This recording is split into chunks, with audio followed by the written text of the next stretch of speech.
Morning is where your fate gets rewritten. But for many, it's nothing more than chaos, alarm clocks blaring, snooze buttons hit again and again, and a rush to get moving. Your mind gets hijacked from the very first minute dot. Before you even realize it, the world is already in control dot. But what if there's another way? A different way to live, where you begin the day not by reaction, but by intention, not in confusion, but in clarity. The Stoics believed whoever masters their morning masters their life. And no, you don't need an hour of meditation or a flawless checklist. Just 12 small actions done with full awareness. Make your morning a sacred space. Take back control. Wake not just to exist, but to live on purpose. If you're ready, drop a comment. From today, morning belongs to me. That's your first ritual, your first commitment to yourself. 1. Don't check your phone first thing. Don't check your phone first thing in the morning.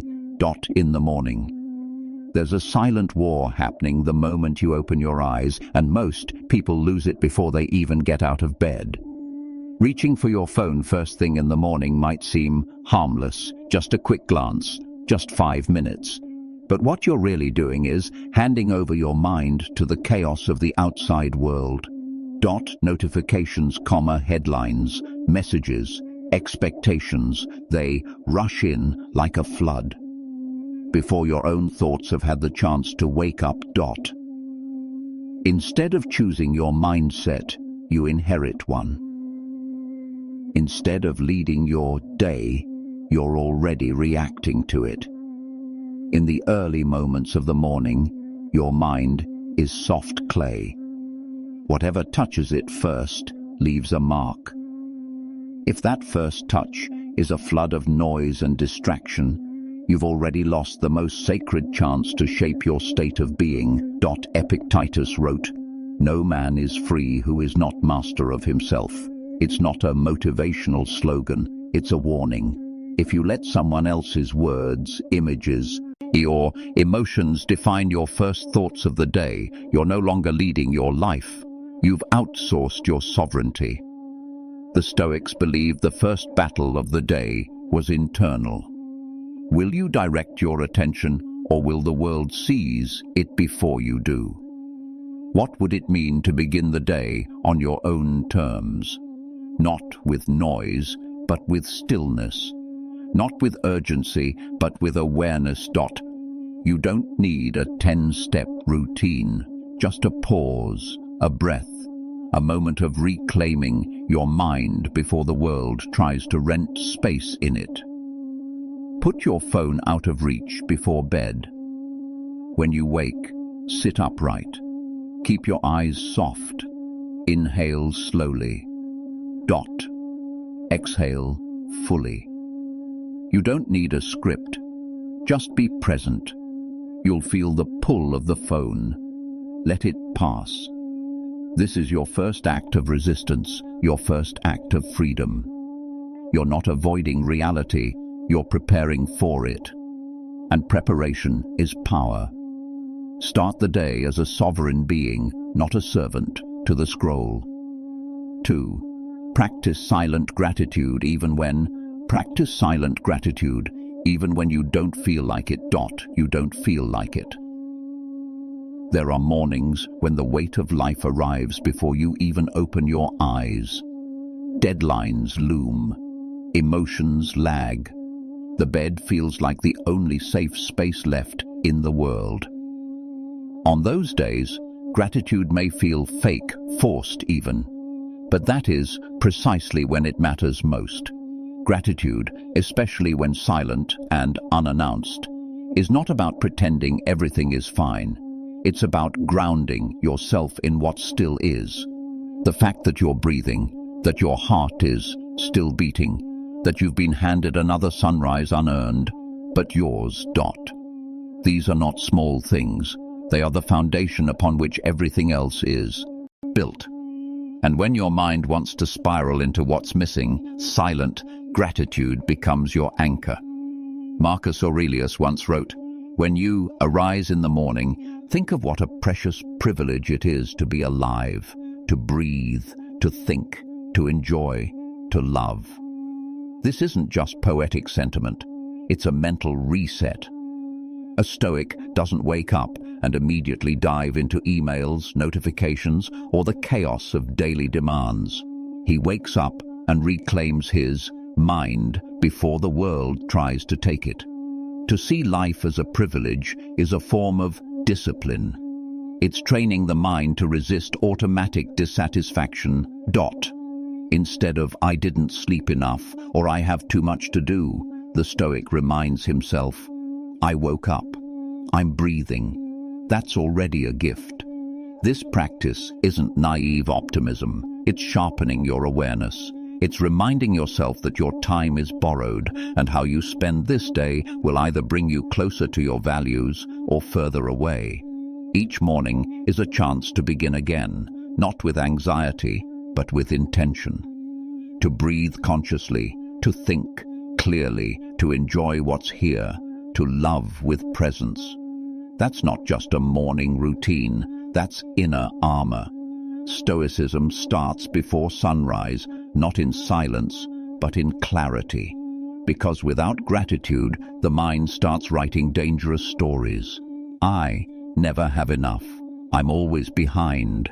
Life is unfair. These thoughts don't need evidence to grow.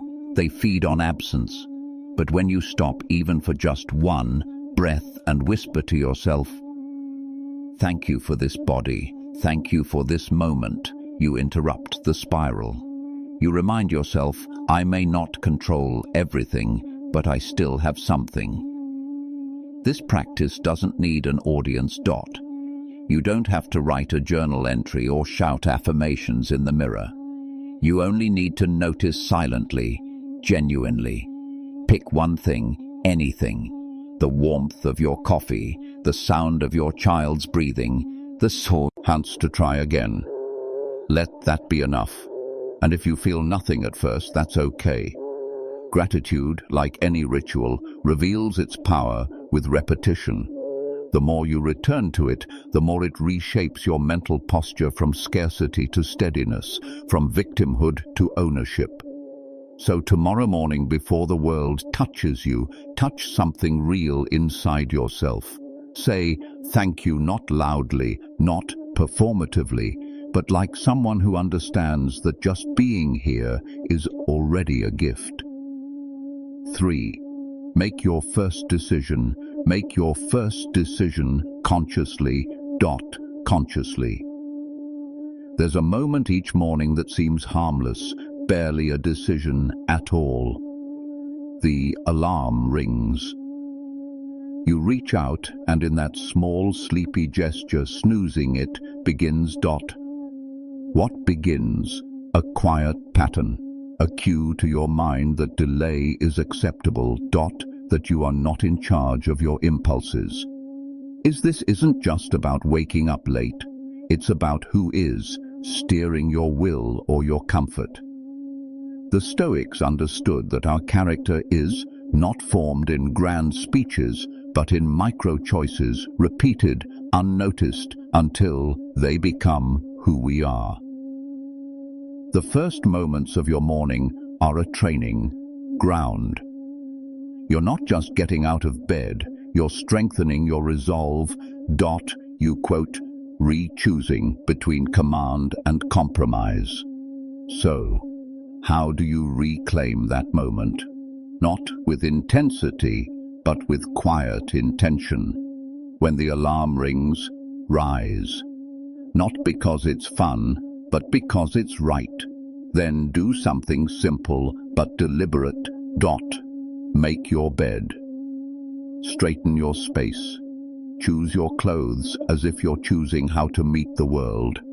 Not rushed, not random, but as someone who leads themselves. These are not chores. These are declarations. You're telling your brain, I decide. Not tomorrow. Not after coffee. Now. Because the first decision of your day is not just a task, it's a tone. Will you move with clarity or react from habit? Will your morning be an act of again, sigh, or autopilot? And here's the truth most people miss. You don't need to feel ready to act with purpose, you just need to act. Stoicism teaches us that freedom isn't doing what you feel like. It's doing what you know serves you, even when it costs comfort. So tomorrow when your alarm rings, pause not to snooze, but to choose. Choose to lead, not lag. Choose clarity over fog. You quote, "Be shocked at how far one firm step can ripple." Because here's the secret. The world is already coming for your attention. Your phone, your notifications, your schedule, all of it wants to pull you off course. Which leads us to the next ritual. One that might feel even harder but even more powerful. Choose your attitude before the world does it for you. 4. Choose your attitude before the world does it for you. Every morning before the noise of the world arrives, you have a short, quiet window, a chance to decide who you want to be today. If you don't choose your attitude, the world will choose it for you. And the world doesn't care about your peace. It will throw delays, rude people, bad news and petty irritations at you before you've even finished your coffee. If you step into your day unguarded, you will react by default, short-tempered, anxious, distracted. But if you begin your day with intention, you act, not react. That's power. Marcus Aurelius, a Roman emperor facing wars, betrayal, and unimaginable pressure, reminded himself each morning, "When you wake up in the morning, tell yourself, the people I deal with today will be meddling, ungrateful, arrogant, dishonest, jealous, and surly." He wasn't being pessimistic, nor was he complaining. He was training his mind. Instead of hoping the world would be kind, Marcus chose to proactively prepare his mindset for the unkind with reason and humility. By accepting the messy nature of human life, he didn't let negative surprises steal his calm. He held on to control of his thoughts before the world had a chance to shake them. This is one of the clearest lessons from Stoicism. Quote, "To wait for a peaceful day to be at peace." Build your peace before the day begins. Because if you don't take control of your mind, the world will do it for you. And it won't be gentle. This isn't just philosophy, it's mental armor. When you choose your attitude first, you become harder to shake. Your patience is no longer at the mercy of traffic. Your focus is no longer stolen by interruptions. Your inner peace becomes something you protect, not something you hope survives. So, tomorrow morning, before you check your phone, before you open the door, ask yourself, no matter what happens, what kind of person do I want to be today? Don't overthink it. Just one word. Patient, calm, focused, unshakable. Hold it gently in your mind like a compass. And when the world pulls you off course, which it will, come back to that word. This is not about pretending everything's fine. It's about refusing to give the world control over your inner state. Start your day with that quiet decision. Make your mindset yours before the world tries to make it for you. 5. Name your thoughts out loud. Name your thoughts out loud. There, quote, "It's a quiet war happening inside your mind each morning, and most days you don't even realize you're losing it." A single anxious thought creeps in. "I'm not ready. This will go wrong." And before you know it, your entire emotional state is bending under its weight. But here's the truth.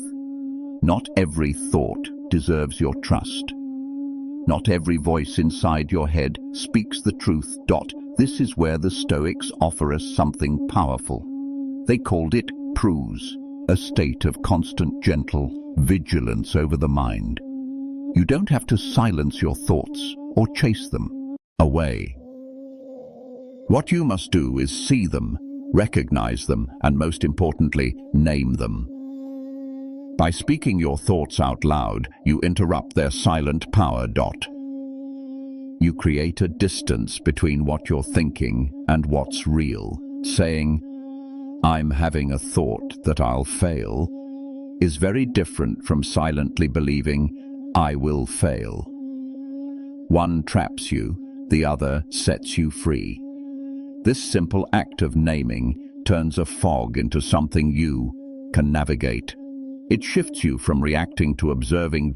From drowning in emotion to standing on firm ground. Marcus Aurelius, writing in the middle of his own storms, reminded himself, "You have power over your mind, not outside events." But to claim that power, you must first see clearly what your mind is doing. And clarity starts with language, by calling things by their name. Try this. When you feel overwhelmed, say it out loud. "I'm feeling rushed." I'm imagining worst-case scenarios. No drama, no judgment, just calm recognition. And then remind yourself, this is just a thought. It is not a fact.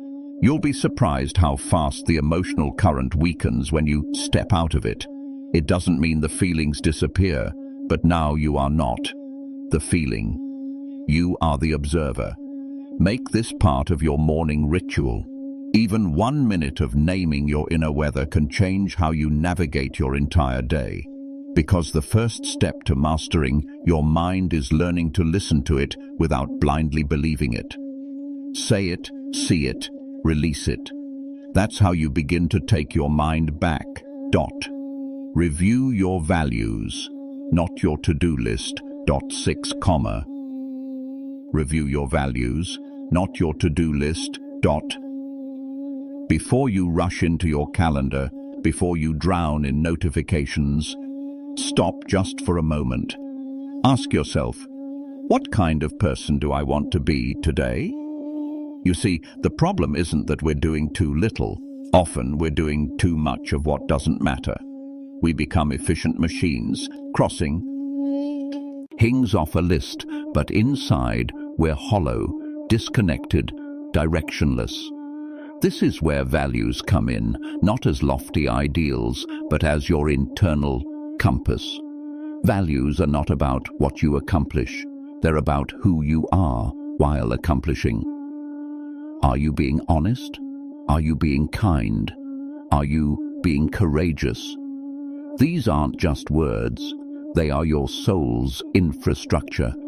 So tomorrow morning and every morning before you decide what to do, ask why. Ask, which value will lead me today? You don't need a long list. One word is enough. Integrity, courage, compassion, whatever feels most needed right now. Let it set the tone. Let it lead the way. Because when your actions follow your values, life stops being noise. It becomes meaningful, even in the smallest things. If you're still watching, thank you. Truly, you've already done more than most. You've made it halfway through a video that's not just about productivity, but about purpose. That tells me something about you. And hey, if you're thinking of clicking away right now, don't. That would be a mistake. What's coming next goes even deeper. It's not hype. These next ideas have the power to anchor you in ways you didn't think possible. We're about to take everything to a new level, and trust me, you'll want to be there for it. Let's keep going. 7. Speak your Stoic anchor aloud. Speak your Stoic anchor aloud. There are moments, especially in the fragile quiet of the morning, when your mind is still soft, still forming the shape it will carry into the day. This is when you plant the anchor. A single sentence, quiet, steady, spoken not to the world, but to yourself. Why? Because One true sentence said with intention can become the rope that keeps you grounded when everything else begins to pull you off center. Life, as you know, doesn't wait for you to be ready. The email that changes your day. The news that rattles your plans. The moment when fear or anger starts to take the wheel.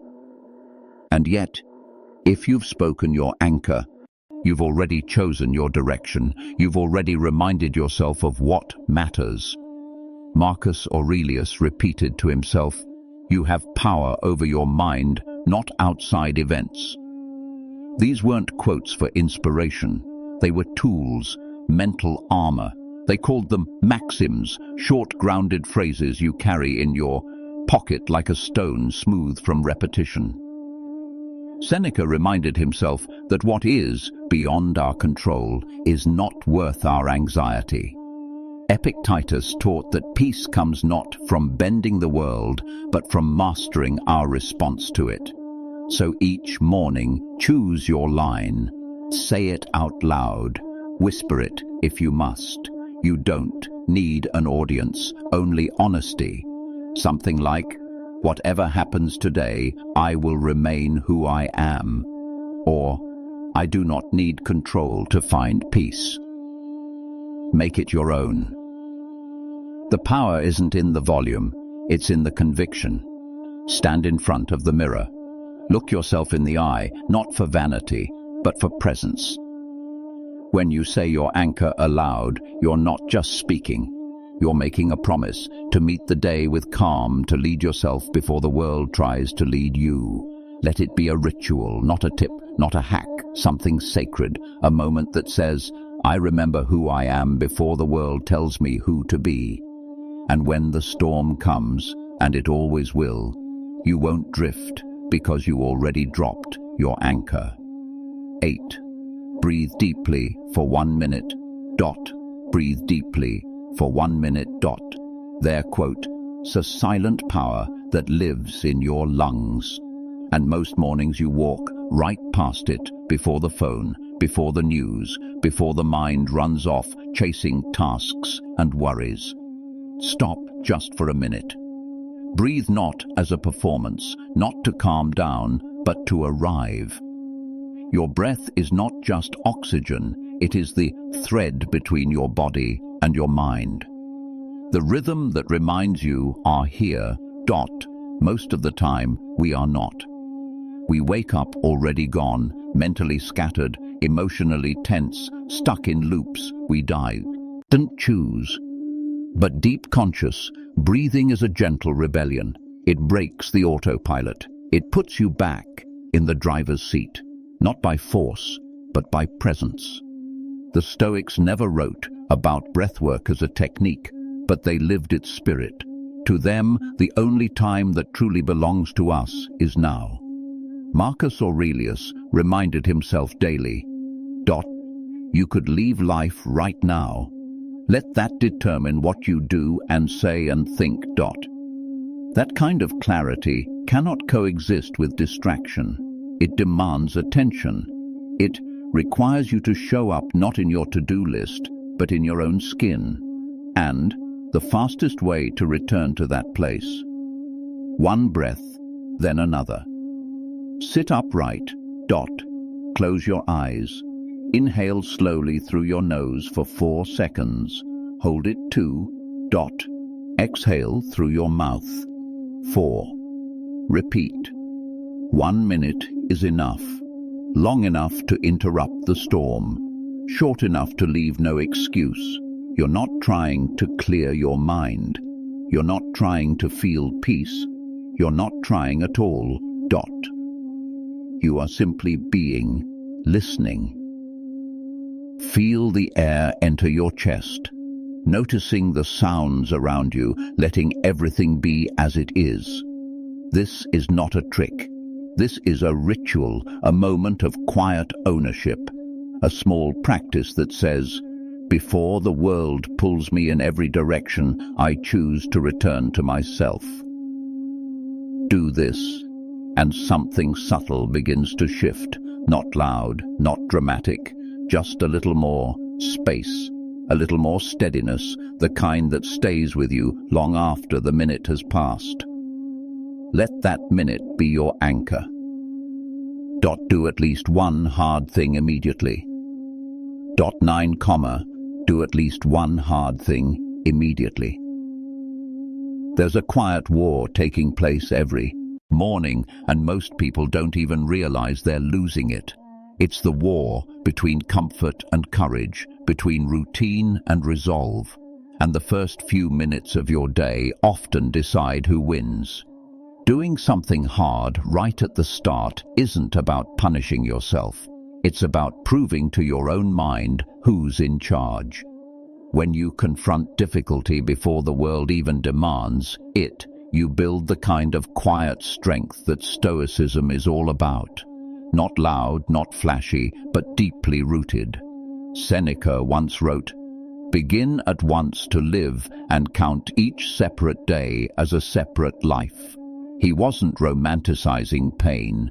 He was issuing a quiet challenge, a call to stop waiting. Every morning is not just a continuation of yesterday. It's a clean slate, a chance to begin again with fresh clarity and purpose. When you see each day as a life in itself, you're less likely to waste it. You wake up not as someone dragging the past behind, but as someone entrusted with a brand new opportunity. And when Seneca speaks of leaning into discomfort, he's not calling for suffering for its own sake. He's pointing to a deeper power. Voluntary hardship breeds inner strength. When you choose to face the cold, the silence, the doubt, your mind stops running. It becomes still, present, trained. You don't become reckless. You don't chase chaos. You become composed, prepared. Because if you've already walked into the fire on your own terms, the flames of life don't scare you anymore. This is not about toughness. It's about freedom, the kind that's earned through quiet, intentional discipline, one morning at a time. This isn't about grand achievements. It's about breaking the spell of avoidance. That email you've been dreading, write it. That conversation you keep pushing off, make the call. That quick workout you've postponed for weeks, start with 10 minutes. Even washing the dishes you've walked past all week counts. Because it's not the task, it's the resistance you're defeating. And the moment you act, no matter how small the step, your mind takes notice. You are showing it. I don't need to feel like it. I choose to do it anyway. That's discipline. That's freedom. That quote is where self-respect is born. What matters isn't how perfectly you do it. What matters is that you choose to face it before it chooses to follow you all day. Each morning offers a door, one that leads to comfort and one that leads to clarity. Only one makes you stronger. So ask yourself, what am I avoiding today? Then go do it, not later, not when I'm ready. Now, let your first act of the day be an act of courage. Which hard thing do you need to face tomorrow morning? Share it in the comments. Let's keep each other accountable. Evaluate your sleep, not your mood. 10. Evaluate your sleep, not your mood. There are mornings when everything feels heavy for no clear reason. You wake up tired, irritable, or strangely unmotivated. And without thinking twice, you assume something must be wrong with me or my life. But here's a quiet truth most people overlook. Your mood might not be telling you the whole story. Often what you're feeling isn't a reflection of your reality, but a residue of poor sleep. Sleep is not just rest, it's a repair. It's the reset button for your nervous system, your hormones, your mind. When it's disrupted, even subtly, the ripple effect reaches into your thoughts, your patience, your energy, and how you interpret the world around you. That's why, every morning before you judge your mindset, you must first ask, how did I sleep? This habit is more than just self-awareness. It quotes Stoic discipline in action. The Stoics taught that we should not blindly follow our emotions, but instead pause and question them. They saw reason as the compass that helps us steer through the fog of feeling. When you wake up in a foggy emotional state, the Stoic path is not to dramatize it or suppress it, but to examine it. If your mood feels off, step back and consider, is this emotional haze actually rooted in fatigue? By shifting your focus from why do I feel this way to how did I sleep, you regain control. You stop overreacting to passing moods and begin managing your day with clarity and compassion. A simple morning habit can support this. Quietly rate your sleep from 1 to 10, not as a judgment, but as data. If it was poor, you don't need to force yourself into hyper-productivity. Instead, adjust your pace, be gentler with your expectations, and protect your energy where you can. That too is a strength. Every morning is a chance to choose perspective over impulse. So the next time you wake up feeling off, don't rush to conclusions about your life. First, check your sleep, because sometimes a tired mind tells stories that a rested one would never believe. Journal with intention, not perfection. 11. Journal with intention, not perfection. Their quote is a quiet kind of power in writing things down, not to impress, not to be clever, but simply to face yourself. Every morning when your mind is still foggy and the weight of the day hasn't yet settled, this is your window. Grab it. A few honest lines can clear the mental clutter more effectively than a dozen motivational quotes. It's not about writing beautifully, it's about being brave enough to see your own thoughts without flinching. Marcus Aurelius wrote in private, never intending for his words to be read.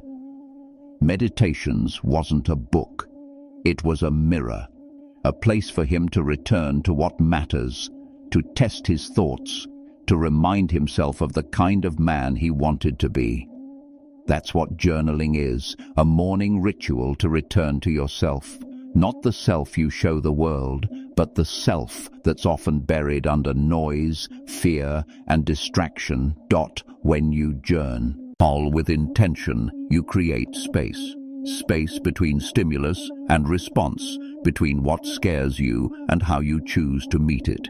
You begin to see patterns. You begin to question the stories you tell yourself, and you start to act, not react. That's self-mastery, not through force, but through clarity. So keep it simple. Write just a few lines. What am I afraid of today? What value do I want to live by? Where do I need patience? No filters, no pressure, just presence. This isn't productivity, it's presence training. And it just might be the most important conversation you'll have all day. Because when you start your morning being radically honest with yourself, the rest of the day can't shake you so easily. You've already faced the hardest person to face you. And once you've written, pause, breathe. Don't rush off to the next thing, because the next thing is big. What if you could see your whole day like a quiet battlefield already laid out in your mind? What if you could meet it not with tension, but with quiet readiness? Let's talk about that. 12. Visualize the day ahead with calm. Visualize the day ahead with calm, not control. Not control. Before you rush into the noise of the world, take a breath, then take another. Close your eyes, not to escape the day, but to meet it with your eyes wide open from within. There is a quiet power in imagining the hours ahead, not as a schedule to dominate, but as a landscape to navigate with grace. You are not trying to predict everything, nor manipulate the outcomes. You are simply preparing the soul to stand upright in the face of life's shifting winds. The Stoics had a name for this: premeditatio malorum, the premeditation of adversity. Seneca taught that by anticipating difficulty, we don't fall victim to shock or panic. It's not pessimism, it's a mental rehearsal for composure. We imagine discomfort now, so that discomfort, when it arrives, doesn't own us. This is not about fear, it is about steadiness. So each morning ask yourself quietly, what might this day bring? What if someone interrupts you mid-sentence with criticism that stings? What if your plans dissolve into disappointment? What if you're met with unexpected joy? Will you cling to it or let it pass through gently? In that silence, picture your responses. Not the reactions you wish you'd have, but the ones rooted in self-control. Picture the feeling of pausing before speaking, the clarity of not needing to win, the deep breath before you respond, not with heat, but with thought. This ritual is not grand or dramatic. It's humble, personal. You do it alone, not to impress anyone, but to clean the lens through which you'll see the day. It is an act of inner alignment, like setting the compass before you walk into the fog. Modern life often urges us to manifest our ideal day, to control and command it into perfection. But control is a fragile fantasy. The Stoic prepares not to control the day, but to meet it with readiness and poise. That's a deeper kind of strength. You can begin this practice in less than 5 minutes. Sit still. Breathe. Run through the possible discomforts of the next 12 hours, not to tighten up, but to loosen your grip. Let the day unfold, not as you demand, but as it must. Whisper to yourself, whatever happens, I will remain steady. That's not just a mantra, it's a promise to yourself. A commitment to show up rooted, not rattled. Calm, not because the world is easy, but because you've trained your inner posture for what may come. This is how Stoicism enters your bloodstream, not as theory, but as quiet, morning discipline, not loud, not flashy, just you preparing your soul like a soldier sharpening his blade, not to attack, but to endure. This is not control, this is courage, and it begins before the sun even rises. Conclusion, you quote, we just walked through 12 morning rituals, not life hacks, but quiet, deliberate actions to help you master your mind and take back your day. From waking in silence to writing down your fears, moving your body, re-entering your focus, and talking honestly with yourself.